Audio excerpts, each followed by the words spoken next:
News at 5:30. Oh my gosh, it was the worst phone call I could ever get. You know, your son's been hit by a car. Your son's been hit by a car, and now that local mother wants to find the driver who hit her son on his bike and then took off. This happened yesterday morning as that 8th grader was riding his bike to school in southeast Albany, right there at the intersection of Hill and 38th Avenue Southeast. KOIN Local 6 reporter Jenny Hansen has the story now. You'll see only on 6. This was the intersection where J.J. Roper was riding his bike yesterday when he says he was hit from behind by a car. That's the last thing he remembers, and then he heard car tires squealing off. A horrible phone call. I wish that not even on my worst enemy.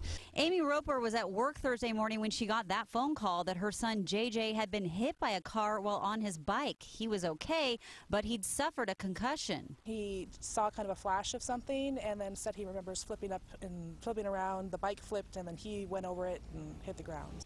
And that's when the driver took off and J.J. lost consciousness briefly, so he wasn't able to get a look at the car. Police are investigating, but they have little to go on. I think any mother is going to say that it's horrible. Who does that? Who hits a child, leaves them laying on the ground, and just leaves, doesn't check on them or anything else? She's hoping that by spreading the word, someone who knows something will contact police. The ICU nurse also says her son was not wearing a helmet. I think at the worst.